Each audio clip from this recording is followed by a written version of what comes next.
আসসালামু আলাইকুম। সবাইকে শুভেচ্ছা জানাচ্ছি। মাসুম মাহবুব দেখছেন ওপেন দ্য ইউটিউব চ্যানেল এবং মাসুম মাহবুব ফেসবুক পেজ।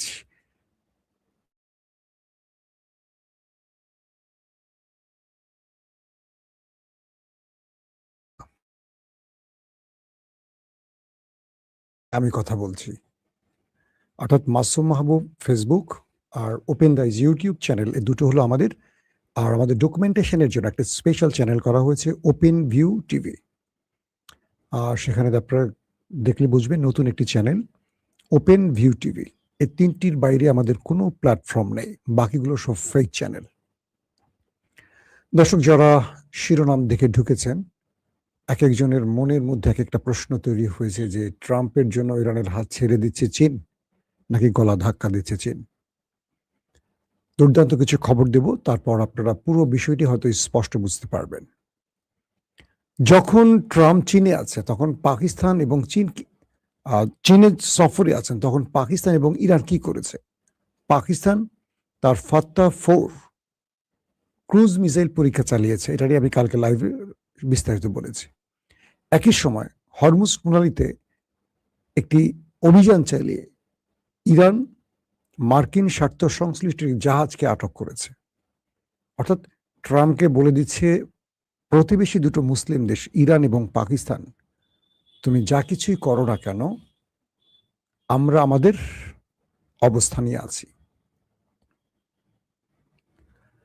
প্রিয় দর্শক, ডোনাল্ড ট্রাম্প এবং শি জিনপিং এর এই সফর নিয়ে আমাদের দেশের অনেকগুলো টেলিভিশন বিভিন্ন রকম খবর দিয়েছে। যারা পশ্চিমা দুনিয়াগুলোর মিডিয়া ফলো করে, রয়টার্স, এপি, বিবিসি, সিএনএন, হ্যাঁ, এই টাইপের গণমাধ্যমগুলোকে যারা ফলো করেন তারা যে খবরগুলো দিয়েছেন সেই খবরে আপনারা অনেকে হতাশ হয়েছেন যে চীন কি করে ইরানের হাত ছেড়ে দিল বা ইরানকে শাসালো, কি করে ইরানকে বলল হরমুজ প্রণালীতে টোল নিও না, এরকম অনেক খবর। আমি এই বিষয়গুলোর উত্তর আপনাদেরকে দিচ্ছি একটা একটা করে, বাকি আরো অনেকগুলো বিষয় দেখব। হেডলাইন দেখে তো আমি স্ট্রোক করার অবস্থা। আলামিন ভাই, আপনাকে আমি সুস্থ করব, একটু ওয়েট করেন, একটু ওয়েট করেন, আমি আপনাকে আবার ওষুধ দিচ্ছি। ট্রাম্প শি জিনপিংকে বলল যে আমি খুব বাজে অবস্থার মধ্যে আছি, কমাস পর মধ্যবর্তী নির্বাচন, আমি এই যাত্রায় পার হয়ে উঠতে পারবো কিনা সন্দেহ, তুমি আমাকে সাহায্য করো। শি জিনপিং বলল তোমাকে কি কি সাহায্য করতে পারি? যুদ্ধটা তো তুমি ইরানে ছড়িয়েছো, ইরান তো তোমার সাথে আলোচনার টেবিলে ছিল, তুমি ইসরায়েলের বুদ্ধি নিয়ে এই যুদ্ধটা শুরু করেছো, তুমি ইসরায়েলকে বুদ্ধি দিবে, উল্টো তুমি ইসরায়েলের বুদ্ধি নাও, এটা হলো তোমার পরাজয়ের প্রথম কারণ। তারপর ট্রাম্প আবার বললেন শি জিনপিংকে হরমুজ প্রণালী খুলে দিতে বলো, সেখান থেকে টোল নেয়া ইরানকে না বলো, যেন ইরান সেখান থেকে টোল নিতে না পারে। মিস্টার শি জিনপিং বললেন দেখো এটা ইরানের বিষয়, আন্তর্জাতিক জলরাশি বা একটা রাষ্ট্রের ভেতরে যে জলসীমা আছে, পৃথিবীর বহু দেশ সেখানে টোল নিচ্ছে, এখন আমি ইরানকে স্পেশালি কি করে না বলি? তবে আমি ইরানকে টোল দিয়ে আমার তেল বহন করছি, মানে চীন তো ইরানের কাছ থেকে প্রায় 80% তেল কিনে থাকে, বলছে আমি নিজেই তো ইরানকে টোল দিয়ে আমার তেলের জাহাজগুলো, তেলের ট্যাঙ্কারগুলো আনছি। বাট ইরান আমাকে টোলের কথা বলছে না, ইরান বলছে এই চার্জ, ওই চার্জ, সেই চার্জ, আমি সেভাবে দিচ্ছি। ট্রাম্প বললেন যে হরমুজ প্রণালীটা খুলে দিতে হবে। শি জিনপিং বললেন এটা আমিও চাই, ইরান হরমুজ খুলে দেখ, বাট আগে সেই পরিস্থিতিটা তৈরি করে দিতে হবে, ইরানের জন্য সেই পরিস্থিতি তৈরি করতে হবে। ইরান তো হরমুজ বন্ধ করেনি, টোল আদায় করেনি, এই যুদ্ধটা তোমরা চাপিয়ে দিয়েছ বলেই তো ইরান আজকে টোল আদায় করছে এবং হরমুজ বন্ধ করে দিয়েছে। অর্থাৎ শি জিনপিং প্রতিটা বক্তব্যে ইরানের পক্ষ নিয়েই ট্রাম্পকে বলেছেন, কিন্তু ট্রাম্প তার ট্রুথ সোশ্যালে, তার যে সোশ্যাল মিডিয়ার প্ল্যাটফর্ম, সেখানে যে কথাটি বলেছেন যে আমার সাথে শি জিনপিং একমত, হরমুজ প্রণালীতে টোল আদায় ঠিক নয় বা হরমুজ প্রণালীতে টোল আদায় করা ইরানের অন্যায়, হরমুজ খুলে দেওয়া উচিত। অর্থাৎ শি জিনপিং যে কথাগুলো বলেছেন তার উল্টো রিপিট যে কথাগুলো ট্রাম্প তার ট্রুথ সোশ্যালে পোস্ট করেছেন সবগুলো ঘুরিয়ে পেয়েছি একেবারে মানে শেখ হাসিনার মতো। ভালো লাগছে, শেখ হাসিনার আরেকটা দাদা পাওয়া গেল, ডোনাল্ড ট্রাম্প। তো মানে সত্যটা কি আর মিথ্যাটা কি আপনারা কি বুঝতে পারছেন? শি জিনপিং বলছেন যে ইরানকে এই হরমুজ প্রণালী অবরোধ করতে বা হরমুজ আটকে দিতে বাধ্য করেছে কারা? নাম্বার ওয়ান, ইরান কেন আজকে টোল আদায় করছে? কারণ ইরানের উপর যে আক্রমণ হয়েছে, হাজার হাজার বোমা মারা হয়েছে, ইরান যে ক্ষতি হচ্ছে সে ক্ষতি পোষাতে হবে। ইরান তোমাকে বলছে তার ফ্রিজ হওয়া অর্থ ওপেন করে দিতে, তুমি দিচ্ছ না। ইরান বলছে তার উপর যে তুমি নিষেধাজ্ঞা দিচ্ছ খুলে দাও, তুমি দিচ্ছ না। আবার সেই দেশটির টোল আদায় বন্ধ করবে, সেই দেশটির গলা টিপে ধরবে তোমার ইচ্ছা মতো। তুমি বলছো সে পারমাণবিক বোমা বানাচ্ছে, তোমার কাছে কি প্রমাণ আছে? তোমার আইএইএ তাদের পর্যবেক্ষকরা যা বলছে সত্য কতটুকু? বা তুমি তো ইরানকে অভিযোগ দিচ্ছ গত 30-40 বছর ধরে যে ইরান বোমা বানাচ্ছে, কোথায় সেই বোমাটা? তো অর্থাৎ ইরান ইস্যুতে চীন আমেরিকাকে যে প্রশ্নগুলো করেছে ট্রাম্প তার উত্তরগুলো ভুলভাল দিয়ে পোস্ট করেছে। আর এগুলো যখন বিভিন্ন গণমাধ্যম নিউজ করেছে ট্রাম্পের পোস্ট ধরে, তখন আমাদের দেশের অনেক দর্শক হতাশ হয়ে গেছে যে ইরানকে বোধহয় চীন গলা ধাক্কা দিচ্ছে। বিষয়টা পুরোপুরি ভিন্ন। ধরেন কিছু পরিসংখ্যানে আসেন, মার্কিন যুক্তরাষ্ট্রের আগামী মধ্যবর্তী নির্বাচন বা মার্কিন সিনেটর মিস্টার ভ্যান্ড তার বক্তব্য অনুসারে তিনি বলছেন, তার হাউসে বলছেন, মার্কিন যুক্তরাষ্ট্রের হাউসে, যে প্রতিদিন আমাদের $1 বিলিয়ন মার্কিন ডলার খরচ হচ্ছে বা ব্যয় হচ্ছে। অর্থাৎ এই মুহূর্তে কিন্তু যুদ্ধ নেই, যুদ্ধ বিরতিতে আছে দুটো দেশ। তো বলা হচ্ছে এই দুটো দেশ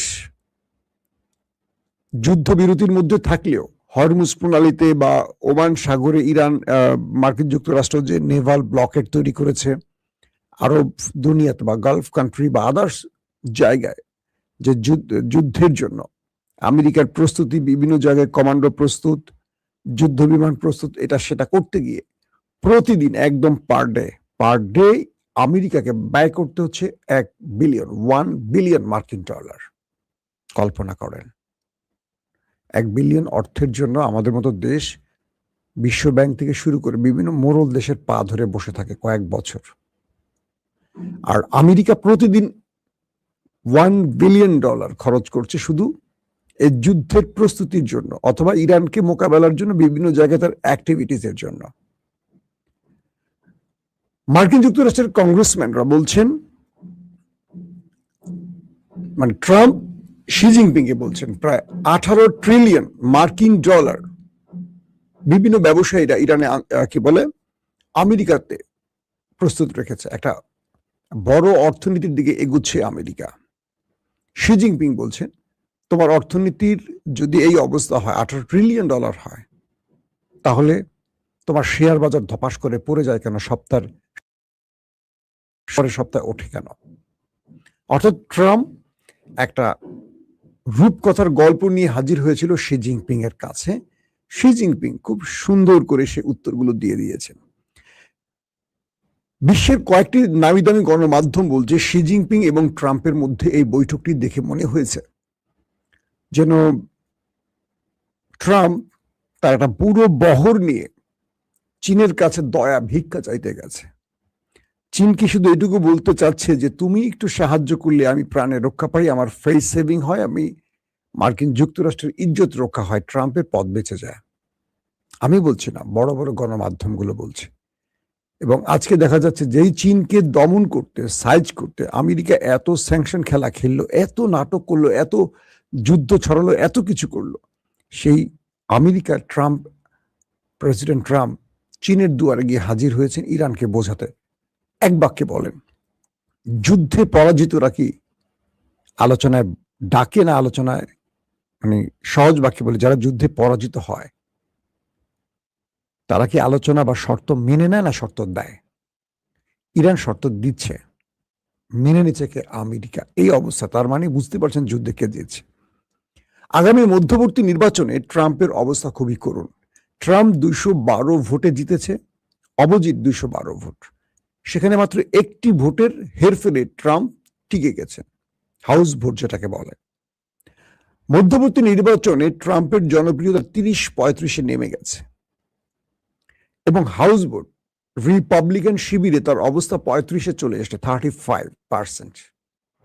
তো এই মধ্যবর্তী নির্বাচনে ট্রাম্প হয় হেরে যাচ্ছেন অথবা ইমপিচমেন্টের সম্মুখীন হচ্ছেন, এটি বলছে মার্কিন গণমাধ্যম।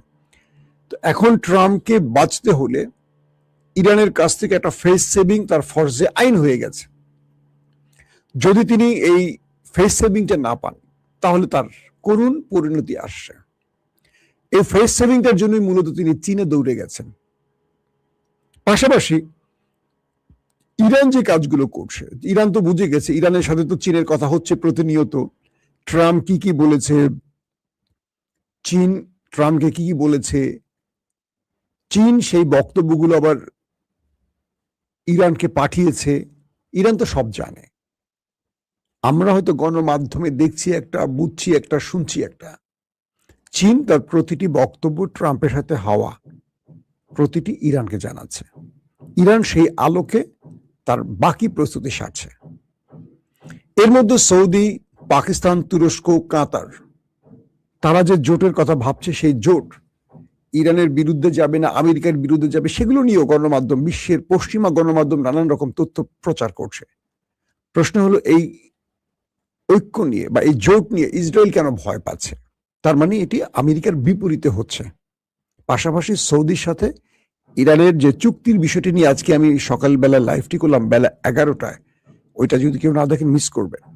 সেখানেও সৌদির ইরানের প্রতি ঝুঁকে যাওয়া, এটিও আমেরিকাকে টেনশনে ফেলছে। অর্থাৎ গালফ কান্ট্রিতে আমেরিকা থাকাটা এখন অনিশ্চিত, কারণ ইরান চীনকে বলে দিয়েছে যে তোমার কাছে যখন ট্রাম্প যাবে তুমি বলে দিও গালফ কান্ট্রিতে, আরবে আমি মার্কিন ঘাঁটি আর সহ্য করবো না, থাকলে বাইর খাবে, থাকলে আমি প্রতিদিন হিট করব, বরং আমেরিকানদের বলো এই অঞ্চল ছেড়ে চলে যেতে। তো এই বিষয়গুলো আলোচনা আসছে দুই পক্ষের মধ্যে।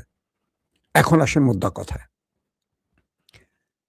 ইরান বলছে সে নিউক্লিয়ার বোমা তৈরি করবেই, কারণ এই নিউক্লিয়ার বোমাটি তার কাছে না থাকার কারণে আমেরিকা, ইসরায়েল দুঃসাহস করেছে তার উপর হামলা করতে। যদি উত্তর কোরিয়ার মতো তার কাছে থাকতো তাহলে তাকে আক্রান্ত হতে হতো না। তো ট্রাম্প যেটি বলছিল যে আমাকে ইরান বলেছিল তার সমৃদ্ধকরণ নিউক্লিয়ার আমাকে দিয়ে দেবে, ইউরেনিয়াম আমাকে দিয়ে দেবে, চীন ইরান বলছে না এরকম কথা আমরা বলিনি, এটি মিথ্যা কথা। এটি যেখানে আছে সেখানে হামলা করা হয়েছে, মাটির নিচে চাপা পড়ে আছে। ট্রাম্প বলছে ওকে ফাইন, আমি এটাকে উদ্ধার করতে চাই, আমি নিজের টিম পাঠাই। ইরান বলছে কখনোই সম্ভব না, তুমি আমার ভূমিতে ঢুকবা কেন, তোমাকে আমি বিশ্বাস করি না, তার থার্ড কোনো দেশকে দাও, এটা সম্ভব না, আমার দেশের ইউরেনিয়াম আমি আমার মতো করে আমি এটা সংরক্ষণ করবো, আমি কাউকে দেব না, তোমাকেও আসতে দেব না। এই বিচারটাও ট্রাম্প দিয়েছে শি জিনপিংকে। শি জিনপিং নাকি বলেছে ট্রাম্পকে ইরান নিউক্লিয়ার এটা আমরা চাই না। এই খবরটি গণমাধ্যমে আসছে, বিভিন্ন ইউটিউবে আপনারা দেখেছেন, ফেসবুকে দেখেছেন। কারণ ইরান এগিয়ে যাওয়া মানে রাশিয়া এবং চীনের মিত্র হিসাবে ইরান শক্তিশালী হওয়া। যেমন আমেরিকা তার মিত্রদেরকে শক্তিশালী করে তার মানে তার হাতকে শক্তিশালী করার জন্য। পাশাপাশি আরব রাষ্ট্রগুলো ইরানের সাথে গোপনে যে যোগাযোগ রক্ষা করে এগিয়ে চলছে, এটা নিয়েও যথেষ্ট টেনশনে ট্রাম্প এবং নেতানিয়াহু। বলা হচ্ছে ট্রাম্প আসছে নির্বাচনে হেরে যেতে পারেন, ইমপিচমেন্টের মধ্যে পড়তে পারেন, গদি হারাতে পারেন। আবার বলা হচ্ছে জেডি ভেন্স ভাইস প্রেসিডেন্ট, তিনি প্রেসিডেন্ট হয়ে যেতে পারেন। মার্ক রুবিও তিনিও এই সফরে গিয়েছেন অনেকটা গোপনে। তো সম্মিলিত সকল প্রচেষ্টার পর যে কথাটি তৈরি হচ্ছে বিশ্ব গণমাধ্যমে, সেটি হলো ইরানের কাছে আমেরিকার পরাজয়টা আমেরিকা মেনে নিয়েছে। আমেরিকা বলছে এই যুদ্ধে আমাদের পরাজয় হয়ে গেছে এবং বিশ্ব ইরানকে যেভাবে কুর্নিশ করছে, সেলুট করছে, তাতে করে আমরা এটুকু বুঝে গেছি ইরান জিতে গেছে আর আমেরিকা হেরে গেছে। কারণ এখন পর্যন্ত যেমন ইতালি এবং ব্রিটেনের যুদ্ধ জাহাজ এগিয়ে আসছে হরমুজের দিকে, এই খবরটি আপনারা কম বেশি অনেকে দেখেছেন। কিন্তু ওরা বলছে যে আমরা ইরানের সাথে লড়াই করতে আসছি না, মানে ইরানকে এতটা ভয় পায়, আগেই বলছে যে আমরা লড়াই করতে আসছি না, আমাদের জাহাজের নিরাপত্তার প্রয়োজনে আমরা আসছি। ইরান বলছে তুমি যেখানে আসো সমস্যা না, আমার টেরিটরির মধ্যে ঢুকো না। তাহলে খবর আছে, আমি আমেরিকার সাথে যে আচরণ করছি তোমার সাথে সেই আচরণ করব। তো এই পরিস্থিতির মধ্যে ইরান পুরো খেলাটা এখন তার হাতের মধ্যে নিয়ে খেলছে। মধ্যপ্রাচ্যের পুরো কন্ট্রোলটা এখন ইরান তার হাতে নিয়ে আসছে। কারণ কি, আরব আমিরাত ছাড়া বাকি দেশগুলো আরবের ইরানের সাথে গোপনে সমঝোতা করতে চাইছে এবং ইরানকে বলছে যে তুমি আমাকে নিরাপত্তা দাও, প্রয়োজনে আমি তোমার কথা শুনবো। সৌদির মতো মুসলিম বিশ্বের মোড়ল যদি বলে আমাকে নিরাপত্তা দাও, আক্রমণ করবা না, তাহলে আমি তোমার কথা শুনবো। মানে কি, বাকি দেশগুলো তো ইরানের কাছে মাথা নত করে বসে থাকতে হবে। এই লড়াইটা ইরানকে সম্মানের আসনে আসীন করেছে, আর ডোনাল্ড ট্রাম্পকে এখন ভিখারির ঝুলি নিয়ে চীনের দরবারে পাঠিয়েছে। প্রত্যেকে ভালো থাকবেন। আল্লাহ হাফেজ।